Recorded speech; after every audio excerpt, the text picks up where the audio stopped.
3 months after returning from Scotland, Sarah found herself in a briefing room at Fort Bragg that officially didn't exist, looking at satellite photographs of a compound in Somalia that intelligence suggested housed one of the most wanted terrorist leaders in East Africa.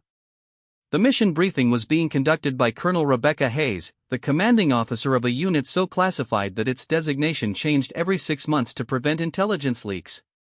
"Ladies and gentlemen," Colonel Hayes began, her voice carrying the authority of someone who had spent 20 years planning operations that never appeared in official records, "we have a narrow window of opportunity to eliminate a high-value target who has been responsible for coordinating attacks across 3 countries. Sarah studied the photographs with the same methodical attention she had applied to target analysis in Scotland, but the stakes here were considerably higher. This wasn't an exercise with pop-up targets and safety officers. This was the kind of mission that justified the years of training, the classified techniques, and the capabilities that she had carefully hidden from her NATO colleagues. The target was Ahmed Hassan, a former engineer who had used his technical knowledge to develop increasingly sophisticated improvised explosive devices that had killed hundreds of civilians and military personnel across East Africa. Intelligence indicated that he would be meeting with financial backers at a remote compound, but the window for interdiction was limited to a 6-hour period before he disappeared back into the urban maze of Mogadishu. "The challenge," Colonel Hayes continued, "is that conventional military operations are not feasible. The compound is located in territory controlled by hostile forces, with significant civilian population nearby. Airstrikes are ruled out due to collateral damage concerns, and ground assault would require resources that we cannot deploy without compromising ongoing operations in the region." Sarah recognized the parameters immediately. This was exactly the kind of scenario that her unit was designed to handle, situations where political constraints and operational limitations made conventional military force impossible, but where the strategic importance of the target justified extreme measures. "Staff Sergeant Mitchell," Colonel Hayes said, turning her attention to Sarah, "your assignment is precision elimination of the primary target during the meeting window. Intelligence suggests the optimal firing position would be at approximately 2,200 meters from the target compound, in terrain that offers minimal concealment and no extraction support." 2,200 meters. Sarah had never attempted a shot at that range under operational conditions, though she had trained for scenarios approaching those distances. The ballistic calculations alone would be challenging, but the environmental factors, elevation, wind, temperature, and atmospheric pressure, would push her equipment and skills to their absolute limits. "What's the intelligence confidence on target identification?" Sarah asked, studying the compound layout. "High confidence on primary target appearance and behavior patterns," Hayes replied. "However, the meeting will include several individuals of similar build and appearance. Positive identification will require visual confirmation through scope observation, which limits your engagement window to periods when targets are clearly visible and properly identified." Sarah nodded, continuing her analysis of the terrain and approach routes. "The mission would require infiltration across 40 miles of hostile territory, establishment of a firing position in terrain that offered minimal concealment, and extraction without support in an area where discovery meant certain death." "Timeline for deployment?" she asked. "Wheels up in 6 hours. Insertion by high-altitude parachute drop, approach on foot, mission execution, and extraction to predetermined coordinates for helicopter pickup. Total mission duration, 36 hours maximum before extraction window closes." Sarah felt the familiar sensation that came before every real mission, a combination of focused anticipation and methodical preparation that separated operational deployments from training exercises. This was what she had trained for, what justified the years of classified preparation and the capabilities that she couldn't acknowledge publicly. "Equipment authorization?" she asked, knowing that missions at this level typically came with access to specialized gear that wasn't available for conventional operations. "Full discretionary authorization," Hayes replied. "Whatever you need to ensure mission success, within the bounds of operational security." 2 hours later, Sarah was conducting final equipment checks on gear that represented the absolute pinnacle of American military technology. Her rifle for this mission was a customized system that incorporated improvements developed specifically for extreme-range precision shooting, with modifications that wouldn't be available to conventional units for several years. The scope represented technology that pushed the boundaries of optical engineering, with atmospheric sensors and ballistic computers that could calculate environmental effects in real time. But, even with the most advanced equipment available, a shot at 2,200 meters would require skills that no technology could provide. Master Sergeant Tom Bradley, the unit's senior weapons specialist, was overseeing the final equipment preparation.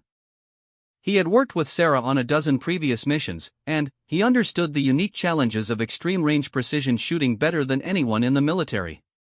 "Mitchell," he said quietly, watching her adjust the rifle's specialized components, 2,200 meters is outside the envelope of anything we've validated under operational conditions. Even with the new equipment, you're talking about variables that could make this shot impossible." Sarah continued her equipment preparation, running through checks that had become second nature through years of similar preparations. "What's the wind forecast for the target area?" "Variable, with gusts up to 15 miles per hour. Not ideal, but within manageable parameters if you can read the conditions accurately." "Temperature differential between insertion and engagement time?"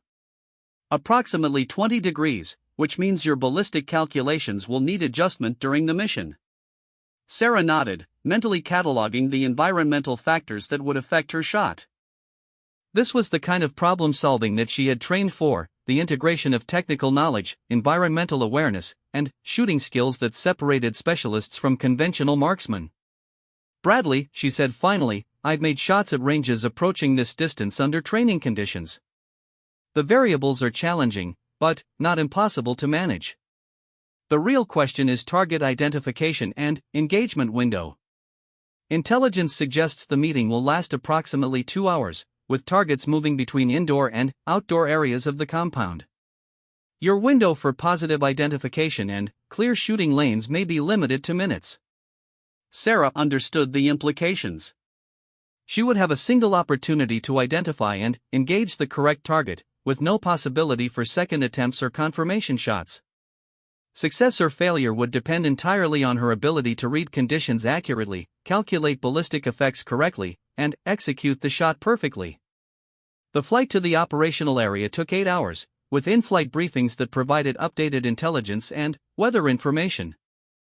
Sarah spent the flight time reviewing target photographs and studying terrain maps, memorizing details that might prove crucial during the rapid target identification process. High-altitude insertion was conducted under conditions of complete radio silence, with Sarah parachuting into terrain 40 miles from the target compound. The approach would be conducted on foot, moving through hostile territory while avoiding detection by local forces that would kill her immediately if discovered. The movement to the target area required 12 hours of careful navigation through terrain that seemed designed to frustrate military operations. Rocky hills provided concealment but slowed movement, while open areas offered faster travel at the cost of exposure to observation. Sarah moved with the patient precision of someone who understood that haste led to discovery, and discovery led to mission failure. She reached her planned firing position 6 hours before the scheduled meeting, giving her time to establish concealment and begin the detailed environmental analysis that would be crucial for shot accuracy. The position offered a clear view of the compound at the required range, but virtually no concealment beyond what she could create using natural terrain features. For the next 4 hours, Sarah conducted the kind of preparation that separated successful long-range shooters from those who attempted shots beyond their capabilities. She measured wind conditions at multiple elevations, calculated atmospheric effects based on current temperature and pressure readings, and refined her ballistic solutions using data collected throughout the day. The compound remained quiet until 30 minutes before the scheduled meeting time, when vehicles began arriving carrying the participants that intelligence had identified. Sarah watched through her scope as figures moved in and out of buildings, occasionally presenting clear targets but never remaining stationary long enough for positive identification. At 13:47 local time, Ahmed Hassan emerged from the main building and moved to an outdoor area where other meeting participants were gathered. Sarah had studied his photographs for hours, memorizing facial features, body language, and movement patterns that would allow identification at extreme range. Range, 2,187 meters. Wind, 8 miles per hour, gusting to 12, with crosswind component requiring 3 minutes of angle correction. Temperature, 15 degrees above the baseline used for ballistic calculations, requiring additional elevation adjustment. Atmospheric pressure, slightly below normal for the elevation, affecting bullet trajectory in ways that pushed the limits of predictable calculation. Sarah settled into her firing position with the methodical precision that had characterized her performance in Scotland, but now the stakes were measured in strategic objectives rather than exercise scores. The shot she was preparing to take would either eliminate a terrorist leader responsible for hundreds of deaths, or result in mission failure with implications that extended far beyond personal performance. Through her scope, Hassan was clearly visible, standing in conversation with 3 other individuals in an area that provided the clear shooting lane she needed. The crosswind was steady at the moment, within the parameters she had calculated. The atmospheric conditions were stable. Target identification was positive. Sarah's breathing slowed to the controlled rhythm that preceded every precision shot. The world around her narrowed to the space between crosshairs and target, to the calculations and environmental readings that would determine bullet trajectory across more than 2 kilometers of African terrain. The trigger broke clean, and Sarah's bullet began its 3-second journey across terrain that had challenged military operations for centuries. At 2,200 meters, even the most perfect shot was subject to variables that could turn precision into randomness. Wind shifts, atmospheric changes, or simple miscalculations could send the bullet wide of its intended target. 3 seconds later, Ahmed Hassan collapsed in the compound courtyard, the victim of a shot that had traveled further than most people could clearly see. The other figures in the compound reacted with the confusion and panic that always followed sniper attacks, but their responses were irrelevant. The mission was complete. Sarah was already moving before confirming the shot's effectiveness, beginning the extraction movement that would take her to the helicopter pickup point 40 miles away. Mission success was measured not just by target elimination, but by successful extraction without compromise of operational security. The extraction movement required 18 hours of careful navigation through terrain that became increasingly dangerous as local forces responded to the attack on the compound. Sarah moved with the same patient precision that had characterized her approach, avoiding detection while maintaining progress toward the pickup coordinates. Helicopter extraction was conducted under cover of darkness, with Sarah recovered from the pickup point exactly on schedule. As the aircraft lifted off from Somali territory, she began the mental process of compartmentalizing the mission, filing away the technical details and tactical lessons while allowing the operational stress to dissipate. The flight back to base provided time for initial mission debrief, though the full analysis would require several days of detailed review. Colonel Hayes conducted the preliminary assessment during the return journey, focusing on lessons learned and operational effectiveness. Staff Sergeant Hayes said quietly, "Preliminary intelligence confirms target elimination and successful mission completion." How do you assess the operational challenges of extreme-range engagement? Sarah considered the question carefully. The shot was at the absolute limit of equipment and environmental predictability, ma'am. Success required optimal conditions and perfect execution. It's not a technique I would recommend for routine operations. But it is a capability that can be employed when strategic requirements justify the risk? Yes, ma'am. With appropriate preparation, equipment, and conditions, extreme-range precision engagement is operationally feasible. Hayes nodded, making notes for the official mission report that would be filed in archives that most government officials didn't know existed. Your performance in Scotland 3 months ago suggested capabilities beyond conventional military training. Today's mission confirms that assessment. Sarah understood the implication. Her demonstration in Scotland had been noted by people whose job it was to identify exceptional capabilities and deploy them for national security objectives. What had begun as a routine training exercise had become an evaluation for assignments that pushed the boundaries of what was considered militarily possible. Are there other missions requiring similar capabilities? Sarah asked, though she suspected she already knew the answer. Staff Sergeant, there are always threats that require unconventional responses. Your demonstrated ability to operate at the extreme margins of technical possibility makes you a valuable asset for missions that conventional forces cannot handle. As their aircraft crossed back into friendly airspace, Sarah reflected on the events of the past 3 months. Her performance in Scotland had been intended to maintain her skills and fulfill training requirements, but it had instead revealed capabilities that marked her for increasingly challenging assignments. The shot she had just completed in Somalia would never be officially acknowledged, but it had eliminated a terrorist leader whose death would save hundreds of lives across East Africa. It was the kind of mission that justified the years of classified training, the advanced equipment, and the operational security that surrounded every aspect of her work. But it had also demonstrated the lonely reality of being a specialist in capabilities that couldn't be publicly acknowledged. Her achievements would never be recognized beyond the small circle of people who planned and executed America's most classified operations.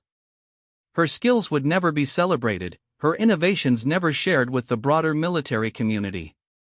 Instead, she would continue to operate in the shadows, taking shots that stretched the boundaries of human capability, completing missions that other soldiers couldn't imagine, and maintaining the facade of being just another competent but unremarkable member of the American military. Tomorrow, there would be other briefings, other targets, other missions that required capabilities beyond conventional military doctrine. And Sarah would continue to serve where she was needed, in whatever capacity was required, measuring her success not in public recognition but in objectives accomplished and lives saved. The war on terror had created a need for capabilities that previous generations of soldiers had never imagined. Sarah Mitchell was one of the specialists who had emerged to meet that need, operating at the intersection of advanced technology, exceptional skill, and strategic necessity. In Scotland, Sergeant Major Whitmore had wondered where she had learned to shoot like that. Tonight, flying through African airspace after completing a mission that redefined the possibilities of long-range precision engagement, Sarah reflected that the real answer was simpler than he could have imagined. She had learned to shoot like that because her country needed someone who could make impossible shots in impossible situations. And because when those needs arose, failure wasn't an option that anyone could afford. 2 years after the Somalia mission, Staff Sergeant Sarah Mitchell found herself back in familiar surroundings, not the classified briefing rooms of Fort Bragg, but the rolling hills of the Scottish Highlands where her journey into the public eye had begun. This time, however, she wasn't participating in a NATO training exercise. She was conducting it. The invitation to serve as chief instructor for the International Precision Marksmanship course had come directly from Colonel Anderson, who had never forgotten the quiet American woman who had redefined his understanding of what was possible with a rifle. The course represented the evolution of the program Sarah had dominated 2 years earlier, now expanded to include advanced techniques that pushed the boundaries of conventional military doctrine. Sarah stood on the same observation platform where she had once watched Sergeant Major Whitmore demonstrate textbook perfection, but now her role was different. She was here to teach capabilities that officially didn't exist, to share techniques that had been developed in classified programs, and to train the next generation of precision marksmen in skills that might someday mean the difference between mission success and strategic failure. The students assembled before her represented the cream of the world's military elite, snipers from 23 countries who had already proven themselves exceptional by any conventional standard. Among them was a familiar face, Sergeant Major James Whitmore, now promoted to warrant officer and serving as the British Army's senior sniper instructor. "Ladies and gentlemen," Sarah began, her voice carrying across the assembled group with the quiet authority that had characterized her performance 2 years earlier. "Welcome to what we hope will be the most challenging marksmanship training you have ever experienced. Over the next 2 weeks, we will be exploring techniques and capabilities that push the absolute limits of what is possible with current technology and training methods." She paused, making eye contact with each participant. "Some of what you learn here will challenge everything you think you know about precision shooting. Some of it will seem impossible until you see it demonstrated. All of it has been validated under operational conditions where failure meant more than a poor score on an evaluation sheet." The first week of instruction focused on conventional techniques refined to levels that exceeded standard military training. Sarah demonstrated sight picture concepts that allowed for faster target acquisition, breathing techniques that maintained accuracy under stress, and movement patterns that minimized exposure while maintaining shooting stability. But it was during the second week that the real revolution began. Sarah introduced techniques that had been developed for classified operations, methods that pushed both equipment and human capability beyond their apparent limits. She taught extreme-range calculations that required understanding atmospheric effects at levels that most meteorologists would find challenging. She demonstrated shooting positions that seemed to violate basic principles of stability and accuracy. most remarkably, she began sharing insights into the mental discipline required for precision shooting under operational stress. This wasn't the controlled environment of training ranges or competitive shooting, but the chaotic reality of combat where lives depended on split-second decisions and perfect execution. The difference between exceptional shooters and merely good ones, Sarah explained during one particularly intense training session, isn't just technical skill. It's the ability to maintain precision when everything around you is designed to destroy it. When you're taking incoming fire, when your position is compromised, when you have seconds to make a shot that will determine whether your teammates go home alive, that's when training becomes reality. Whitmore, now participating as a student rather than a competitor, found himself struggling with concepts that challenged 15 years of accumulated experience. The techniques Sarah was demonstrating weren't just improvements on conventional methods, they were entirely different approaches to problems he thought he understood completely. During a break in training, he approached Sarah with the kind of professional curiosity that had driven him throughout his military career. "Sarah," he said, using her first name for the first time, "the techniques you're teaching, they're not in any manual or training program I've ever seen. Where did these methods originate?" Sarah had anticipated this question, and had spent considerable time working with her commanding officers to determine how much she could reveal without compromising operational security. The decision had been made that sharing these techniques served national security interests by improving Allied capabilities, but the full extent of their development and application had to remain classified. "James," she replied, "these methods were developed for specialized units that face unique operational requirements. The techniques you're learning were created because conventional approaches weren't sufficient for the missions these units were assigned to complete. And these missions, I assume they fall under the category of operations that don't appear in official records?" Sarah nodded. "Some threats to national security require responses that can't be acknowledged publicly. When those situations arise, specialists are deployed with capabilities that exceed conventional military doctrine." The conversation was interrupted by the arrival of other students who were eager to discuss the day's training.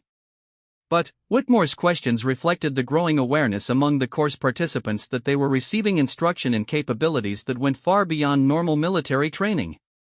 As the second week progressed, the challenges became increasingly complex. Students were required to make precision shots at ranges that approached the limits of their equipment, under conditions that simulated the stress and chaos of actual combat operations. Sarah's instruction became more detailed, more technical, and more demanding. During the final exercise, students faced scenarios that tested everything they had learned. Multiple targets at extreme ranges, time pressure, environmental challenges, and the kind of tactical complexity that separated training from reality. Sarah observed from the control tower, noting successes and failures with the analytical precision that had characterized all her military service. Whitmore's performance during the final exercise was remarkable by any previous standard, but still fell short of the capabilities that Sarah had demonstrated 2 years earlier. As he completed his final shot and began the extraction phase of the exercise, he couldn't help but wonder about the gap between what he had just accomplished and what he had witnessed during Sarah's original performance. That evening, during the final dinner of the course, Colonel Anderson addressed the assembled participants. "Ladies and gentlemen, you have just completed the most advanced precision marksmanship training available anywhere in the world. The techniques you have learned represent the cutting edge of military capability, developed through years of operational experience and technological advancement." He paused, looking at Sarah, who was seated at the instructor's table. "Your chief instructor, Staff Sergeant Mitchell, has shared with you capabilities that few people in the world possess. The techniques she has taught you were developed under conditions that most of you will hopefully never experience, for missions that require the absolute pinnacle of human and technological capability." After dinner, as the participants began to disperse, Whitmore found himself alone with Sarah on the observation deck overlooking the training ranges. The Scottish evening was clear and cold, with visibility extending for miles across the highlands that had tested both of them in different ways. "Sarah," he said finally, "I have to ask you something, and I hope you'll give me an honest answer. 2 years ago, when you first came here, I thought I understood what exceptional marksmanship looked like. I was wrong. Today, after 2 weeks of the most intensive training I've ever experienced, I still don't understand how you developed these capabilities." Sarah was quiet for a long moment, looking out over the terrain where she had first revealed skills that she preferred to keep hidden. James, how much do you really want to know? I want to understand how someone develops the ability to consistently perform at levels that seem to defy human limitations. I want to know what kind of training produces capabilities that exceed anything in conventional military doctrine. Sarah turned to face him directly. The training that developed these capabilities didn't happen at conventional military facilities. It happened in places that don't appear on any map, under the supervision of instructors whose names appear on no official rosters, in preparation for missions that officially never occurred. Black operations? Operations that fall outside the normal structure of military command and political oversight. Missions that are authorized at the highest levels of government but executed by people who can never acknowledge their participation. Whitmore absorbed this information slowly. And, you've been involved in these operations for how long? 7 years of active participation in missions that can't be officially acknowledged. Dozens of operations across 4 continents, involving targets that posed strategic threats to American interests and Allied security. The shot you made in Somalia, the 2,200-meter engagement that eliminated Ahmed Hassan? Sarah looked at him sharply. How do you know about Somalia? Intelligence networks aren't as compartmented as people think they are. When someone eliminates a high-value target with a shot that exceeds the known capabilities of conventional military forces, people in the intelligence community take notice. Sarah realized that her operational security had been compromised not through carelessness on her part, but through the simple reality that exceptional performance drew attention from people whose job it was to monitor such things. James, she said carefully, if you know about Somalia, then you understand that there are aspects of my military service that I can't discuss, even in general terms. I understand operational security requirements, Whitmore replied. But I also understand that what you shared with us this week could revolutionize how Allied forces conduct precision operations. These techniques could save lives and accomplish strategic objectives that would otherwise be impossible. Sarah nodded slowly. That's why I'm here. The decision was made that sharing these capabilities with Allied forces serves larger strategic interests, even if it means revealing techniques that were originally developed for classified operations. And your future assignments? Will you continue with the specialized operations, or transition to training and instruction? This question touched on decisions that Sarah had been wrestling with for months. The physical and psychological demands of classified operations were enormous, and the isolation required for operational security was becoming increasingly difficult to maintain. But the training role offered the opportunity to multiply her impact by developing capabilities in others rather than employing them personally. I'm not sure, she said honestly. The specialized operations serve critical national security interests, but there's also value in developing these capabilities in a broader community of professionals.